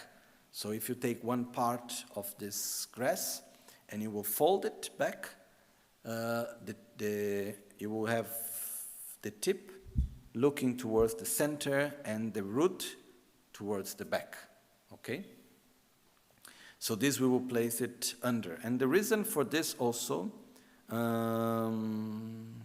is when Buddha Shakyamuni, at one point, he decided to enter into meditation and stay in meditation until he would reach his realizations, until he will be able to get out of samsara. And at that time, he prepared one cushion made of these 2 grasses. So we are reminding ourselves, remembering and following the example of Buddha Shakyamuni. So when we put these 2 grasses under our seat, it represents also ourselves following the example of Buddha, following the path that Buddha have laid for us. That's why also we put these 2 types of grasses under our seat, okay? Yeah?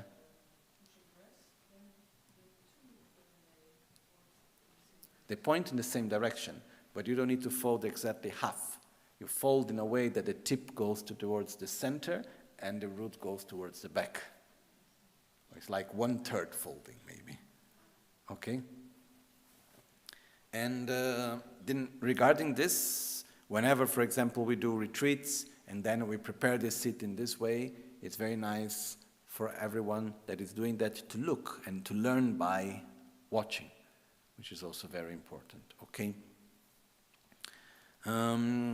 Then once we do this, in the moment that we sit, what we can do is in the first moment when we sit, there is a verse that we can recite, which is Chola yarke temba mathabar lama trogne dile damicha, which is reminding the same verse that Buddha said, which means, until I don't find stability in the Dharma, I am not departing away from the Guru, from the spiritual friends, and from this place of meditation.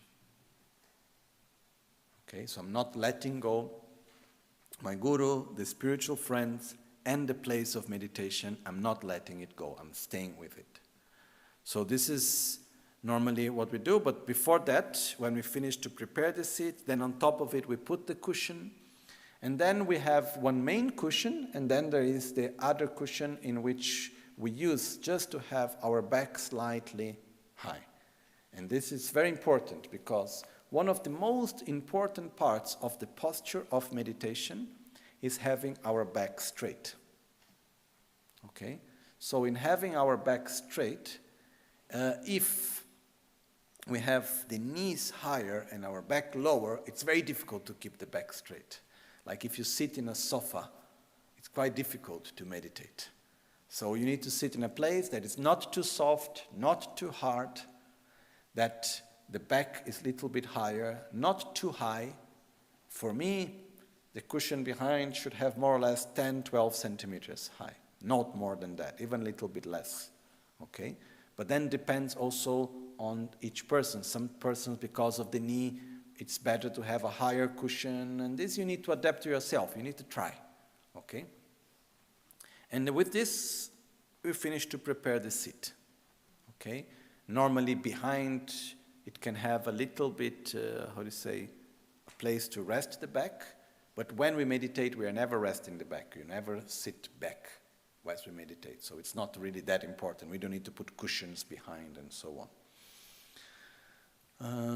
One other thing is that we say that the position in which we sit in relation to the altar should be in the east side. Okay? But here there is a very particular aspect also of Tibetan language, that when we talk about the east, there are two different types of east. There is the east where the sun rises, which is the east of the planet.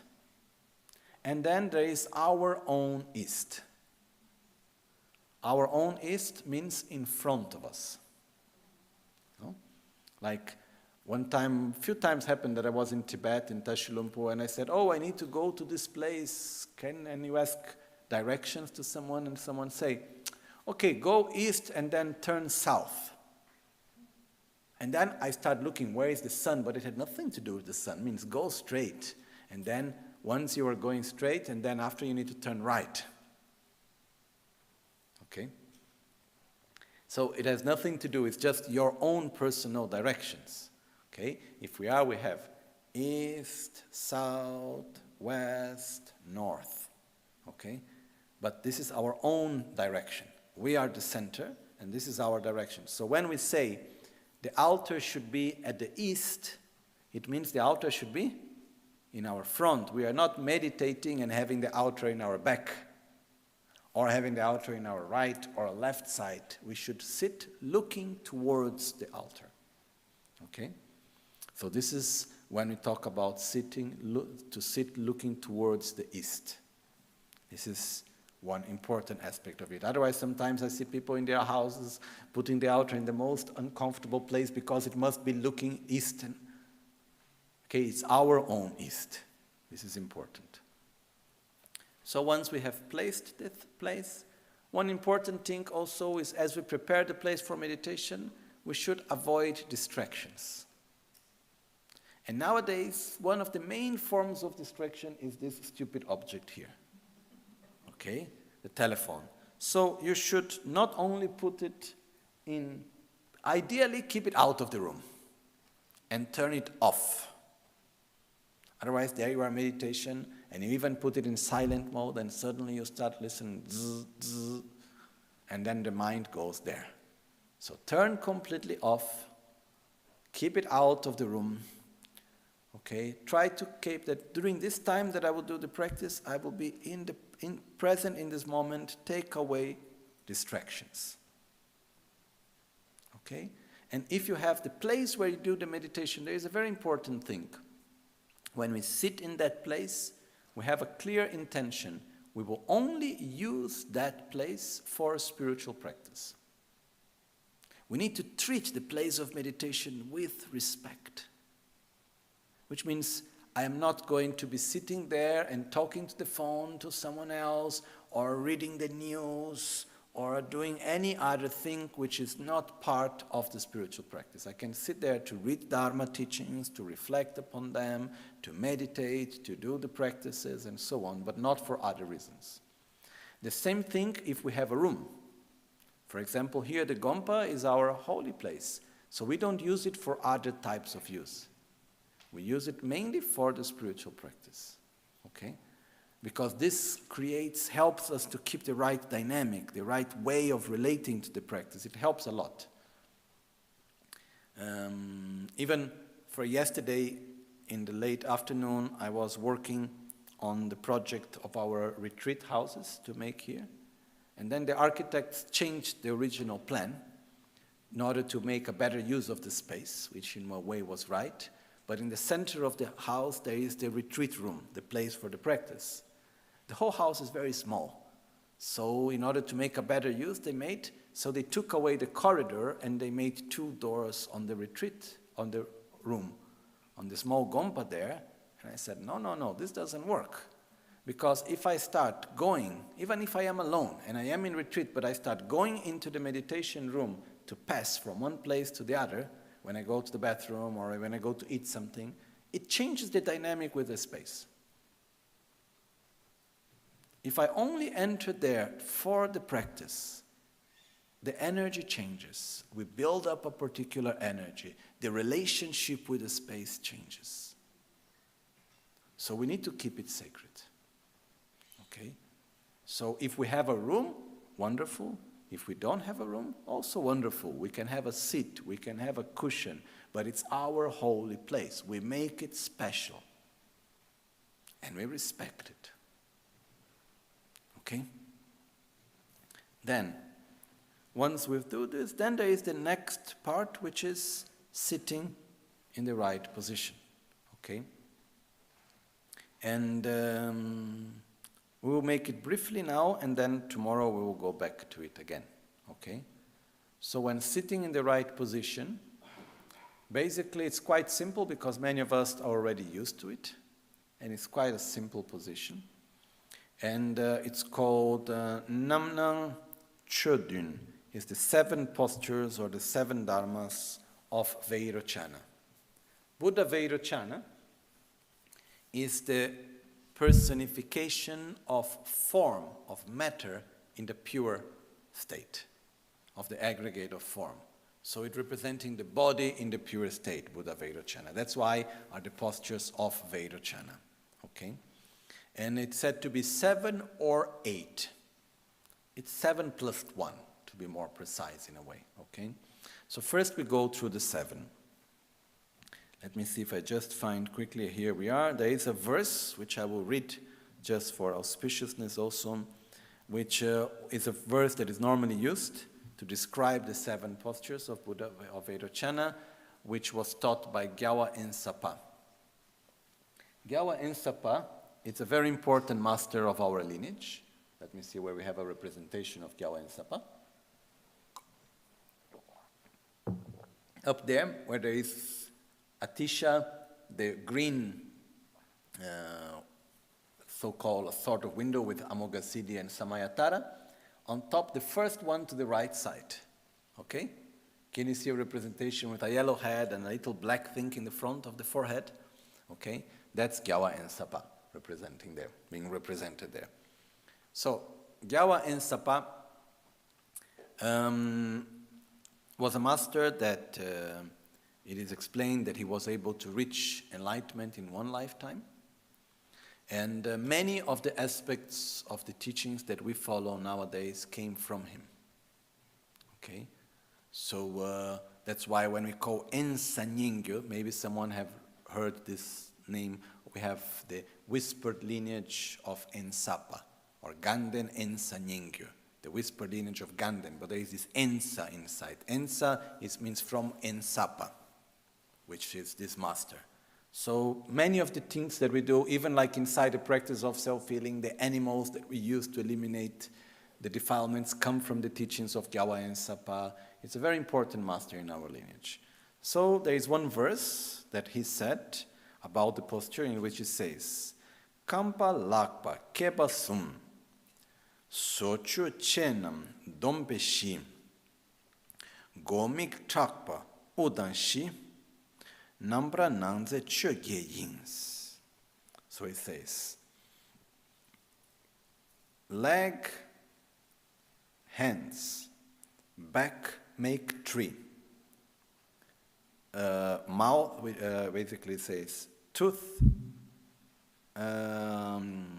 lips, tongue together makes four. Head, eyes, shoulders, and breath makes four. These together are the 8 dharmas of Vairochana. Okay? So basically, the posture has. The most important part of the posture is we need to keep our back straight. Okay? So having our back straight is the most important part of the posture for meditation. If we try to meditate and we are sitting like this, it won't work so well. Or if we are too tense, it also won't work so well. So having one's back straight is the most important part. It's like as if we have, imagine that we have a string attached to our fontanella, also called the door of Brahma. It's the top part of our head here. Imagine there is a string attached that pulls slightly upwards without tension. Okay? And our spine, it's straight, but it's not tense. Because if it's too relaxed, we curve forward. But if it's too tense, we curve backwards. So it should not be curved. It should be straight. Okay? So in order to keep our back straight, there is the position of the legs. The position of the legs, there are different traditions, different ways how it has developed in time. In our tradition, we have our legs are crossed in what is called the Vajra Asana, or the Vajra position. Okay? So, but there is one point which I always like to remember, that it is said that first of all, we must sit in a comfortable position. Don't force a position that is uncomfortable. Because if I forced a position that is uncomfortable because my knee is painful, where will my mind go as I try to meditate? To the knee. Okay? So we need to sit in a comfortable position. And many of us are not used to sit cross-legged. So in case of someone, it's also okay to sit on a chair, if that's not comfortable to sit cross-legged, okay? The reason why we sit cross-legged is because sitting in the correct position will help us automatically to keep our back straight in the right way. Like in Thailand, there is the tradition of sitting with one leg to the front and one leg behind. Okay? There was one retreat which I was doing, I don't remember which at some point I started to have some pain in one of my legs after sitting for some longer time. And then I changed to this position, and then it was quite helpful. Okay? So the traditional position that we have, which is the Vajra Asana, I will just show to you practically. Okay? So let's see if you can see. The complete Vajra posture is we sit, can you see? It's possible? Okay. We sit with both foot on top of our thighs. Okay. With the left one above. Okay. So this is normally what we call the Vajra Asana posture. For example, I can sit in this posture, but not for very long time. After some time it starts to become painful. But what is the good thing of this posture? That when we sit like this, automatically the back is straight. I don't need to put any effort to keep my back in the correct position. Okay? This is why it is such a good position.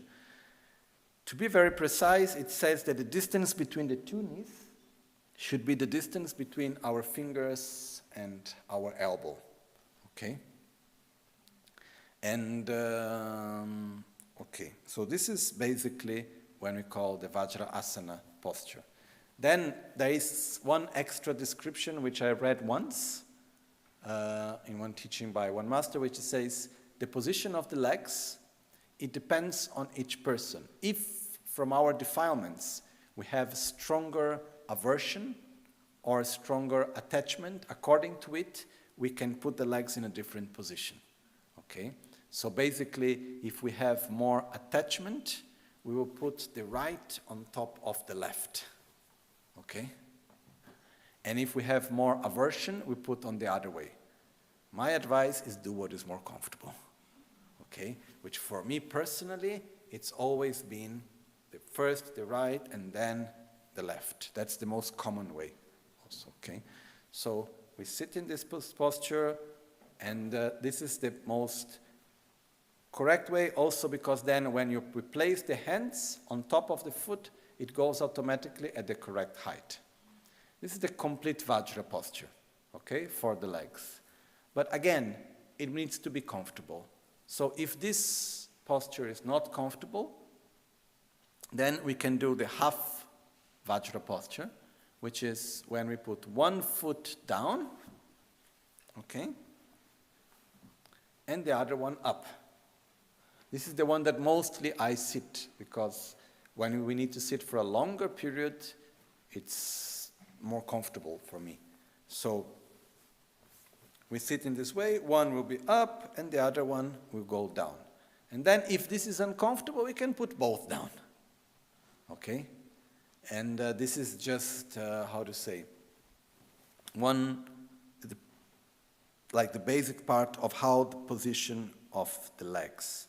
Again, there is the tradition, for example, in Thailand, of sitting with the legs behind. If someone is really uncomfortable sitting like this, you can sit on a chair. Don't force yourself into a position that is not at all comfortable. Okay? You can train yourself to sit in this position through yoga and other exercises to help to be able to sit in the correct posture of meditation. Okay? Okay, so with this we have the legs and the back. Sorry, just a question about the back. I used to like sitting like that for hours and hours and hours on end. Okay. But if I'm sitting for hours, I need a support in the back. I can't do without it. Or it seems like I can't do without it. The point is that the best, okay, each one of us, according to our own body, we have some muscles better developed, lesser developed, and some people, after some time in one position, you may start having pain and so on. So you may need a support. It may help you to have a support. Okay? Normally this support is also given by the fact of having a cushion on the correct height behind. This will automatically help the back to be straight. If we don't have a cushion behind, you will need to put more than double of the effort in order to keep the back straight. Okay? I also saw, for example, in Thailand, our friend, one of our masters, Lumpo Tata, from Dhammakaya, he made many designs of chairs in order to keep the back straight.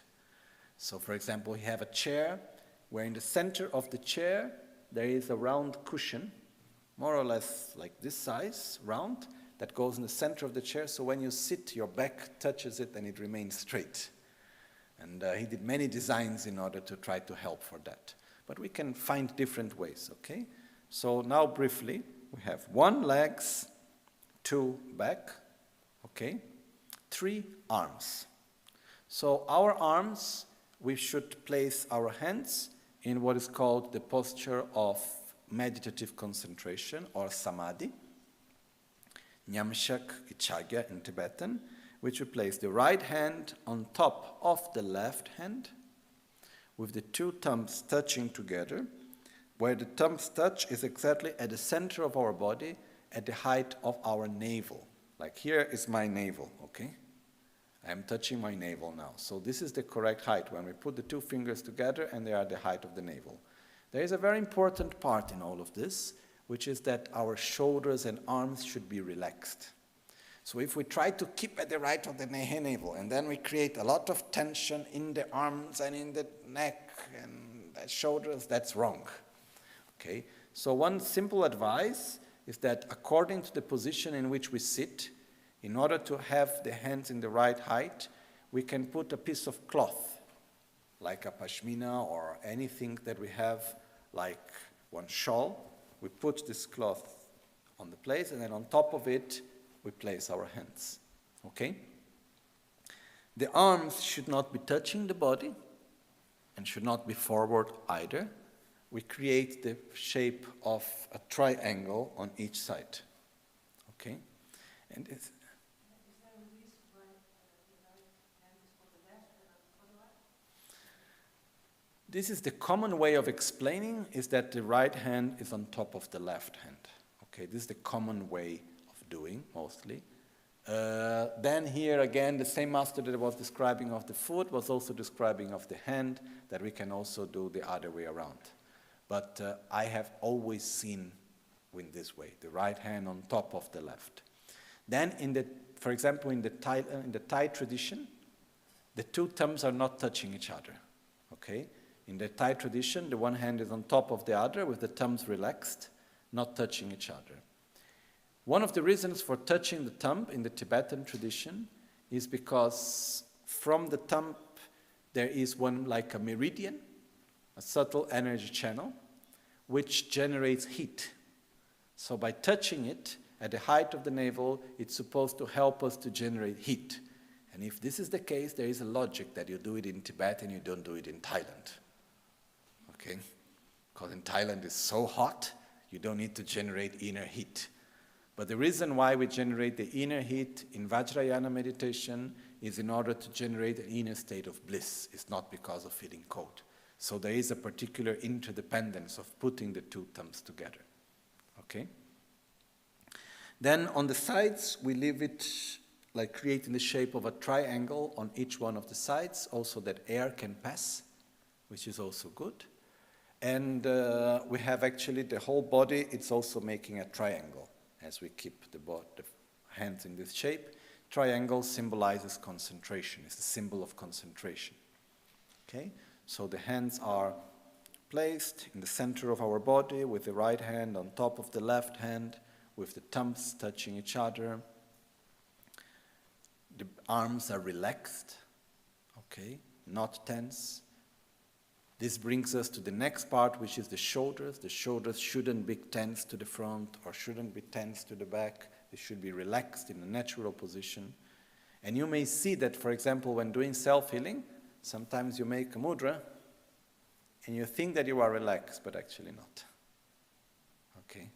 So it's important at this moment, when you sit, sometimes you can just in the beginning move a little bit the shoulders just to make sure that the shoulders are relaxed. The body is like fitting into the right place. We shouldn't be in an uncomfortable position. Okay? Then as we do this, we have 1 leg, 2 back, 3 arms, 4 shoulders, 5 head. The head shouldn't be too much backwards or too much to the front. It should be slightly to the front. And then with the mouth relaxed, in which the teeth are not touching each other, and the lips are closed, gently closed, and the tip of the tongue is touching the palate. Okay? So if we follow with the tongue our tooth, and we follow it, our teeth, and we go moving upwards, there is a part in which it goes a little bit back and then a little bit in again, at the more higher part of the palate. That's where, if this is the tooth, we should rest our tongue. So the tongue should be placed there. The reason for this is because one, it said that the touch of the tongue on the palate relaxes the body. The other reason is because when we keep the tongue in the correct position on the palate, we will not need to swallow saliva. Okay? Because when we are meditating for a longer period of time and we don't put the tongue correctly, or we need constantly to swallow saliva, or we will start to have saliva falling from the mouth, which is not very nice also. So that's why we put the tongue in the right position, which allows us not to need to swallow the saliva. Also because when we start meditating, after some time, even the movement of swallowing the saliva is like a strong movement. Okay, so we keep the mouth relaxed, the teeth are not touching each other, the teeth are not touching, the lips are slightly gently closed, and the tongue is touching the palate. Okay? Then our eyes are slightly closed, not strongly closed, not widely open, are slightly closed, with the direction looking downwards. There are some forms of meditation in which the eyes is looking upwards. There are some forms of meditation in which the practitioner will turn the eyes towards the back. Okay? In our tradition, normally, we keep the eyes looking forward, like in the direction of the horizon, slightly downwards. In some texts, it explains that if we make a full body prostration from where we are, that's the distance in which we should place our sight. So we look slightly downwards with our eyes slightly closed, okay? So we have 1 leg, 2 back, 3 arms, 4 shoulders, 5 head, 6 mouth, 7 eyes, okay? And then the 8th part is the breath, is to breathe in a, possibly to have a breathing that is abdominal breathing, which we breathe in through the nose and we breathe out through the nose. And we send the air down and then we exhale again. So it's not a high breathing on the chest, it's a low breathing, okay? So when we have the awareness of the breathing and the correct form of breathing, we have the 8 postures of Vairochana, okay? And this is the correct way of meditating, in which practitioners have been meditating in this posture for centuries and centuries and centuries. So from my personal point of view, there is no point looking for a new way, or maybe it's better like that. It has been tested for such a long time and have worked. So why to try to do something different? There are some very rare cases that because of the constitution of the body, a different position is better. Like there is this story of this practitioner that it didn't matter how much he would try, he could never concentrate well. Then his guru understood and he told him to meditate upside down with the foot up and the leg down. And there he could concentrate and meditate well. And apparently it looks like the reason was that his organs were upside down. And there is a disease when the person is born with the organs upside down. And for him it was better to meditate upside down, make some logic, no? So this is the case, but I don't think any one of us here have our organs upside down. So we can just sit in the right position and meditate in that position, okay? So tomorrow we'll go back again to the position of meditation, and then we will start with some exercises for the position of meditation before entering into the breathing exercises. Because when we meditate, we need to develop what is called flexibility of body and flexibility of mind. But we will explain all of this tomorrow. But one thing that you can do between today and tomorrow is make water offerings. Okay? For example, when during the tsok time, where we do the accumulation of the tsok, you can make the water offerings, and then you put the water, then you can take them out and can do again, or you do at least once. But we do a little bit of the physical offerings, okay, of water offerings. And then also, during these next days, if you like to come to the Gompa and help to make the water offerings, that's also very nice. And try also just to sit in the right position and to fill the body into this position, okay? We make our dedications for now.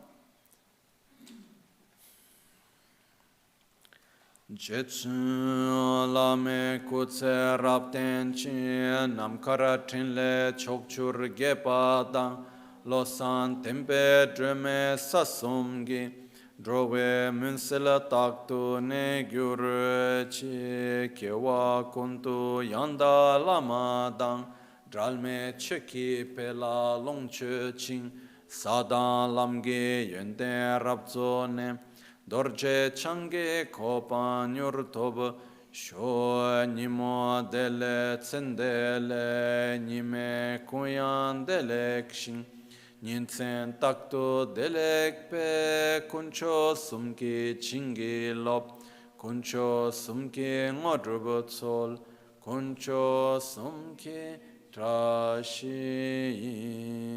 shon. At dawn or dusk, at night or midday, may the three jewels grant us their blessings. May they help us to achieve all realizations and sprinkle the path of our lives with various signs of auspiciousness. All'alba o al tramonto, di notte o durante il giorno, possano i tre gioielli concederci le loro benedizioni, possano aiutarci ad ottenere tutte le realizzazioni e cospargere il sentiero della nostra vita con molti segni di buon auspicio. Omahun Tenpa Lama Sangye Rinpoche, Kyopa Lama Tamche Rinpoche, Drenpa Lama Gendu Rinpoche, Kyamne Kuncho Sumla Chepa, Locho Sampo Pagyu Treshipa, Tuche Tempe Trinle Yarmo, Pegye Drolo Zampe Zebrace, Panden Lama Shela Chepa. Buon appetito, grazie a tutti.